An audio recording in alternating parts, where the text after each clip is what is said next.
都说呢，上海比纽约好啊，上海、纽约呢都是去过，实话实说呢，差距呢确实是挺大的。在世界的东方和西方呢，分别矗立着两座伟大的一个城市，上海和纽约啊，一个呢代表着东方的一个繁华与崛起，另外一个呢是象征着西方的一个经典与辉煌。当我呢亲自踏足这两片土地的时候呢，真切的感受到他们的脉搏与气息的时候呢，我意识到，虽然呢同为就是国际化的一个大都市，但是呢他们的一个魅力包括优势呢却是各具特色。而在我的心目当中呢，我感觉呢，上海在某些地方呢，确实是更胜一筹啊。上海的一个优势呢，首先就体现在它的一个历史和文化的一个厚重感上面。作为中国的一个经济、金融，包括贸易还有航运中心啊，上海的一个历史呢，可以追溯到几百年前。这里呢，曾经是中国的一个通商口岸，见证了中华民族的沧桑巨变。从外滩的西洋建筑到豫园的一个古典园林，从南京路的一个繁华商业，再到亭子房的一个艺术气息，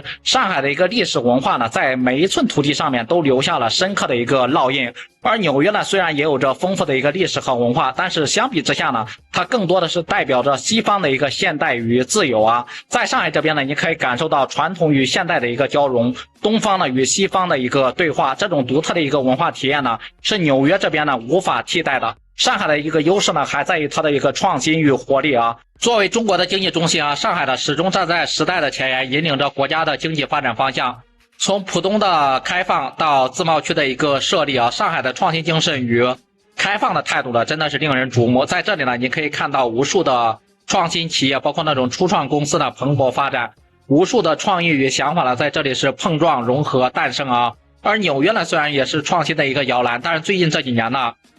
就是它创新的一个活力似乎是受到了一些挑战啊。而在上海呢，也可以感受到那种蓬勃向上的一个气息和永不停歇的一个追求与探索。此外呢，上海的一个基础建设方面呢，也是展现出巨大的一个优势啊。从地铁网络到那种高速公路，从国际机场到海港的一个码头啊，上海的一个基础建设堪称是世界一流。这里的一个设施的完善与便捷呢，为市民的生活包括工作呢，提供了极大的一个便利。而纽约虽然也是一座基础设施完善的一个城市啊，但是呢，比如说公共交通的一个拥挤与拥堵的问题上面，它依然是面临着一些挑战。而在上海呢，也可以享受到高效便捷的一个城市生活，这种生活品质呢，是纽约呢所无法比拟的。当然了，纽约也有着自己独特的一个魅力与优势，它作为全世界的一个金融中心呢，拥有着无与伦比的一个金融资源与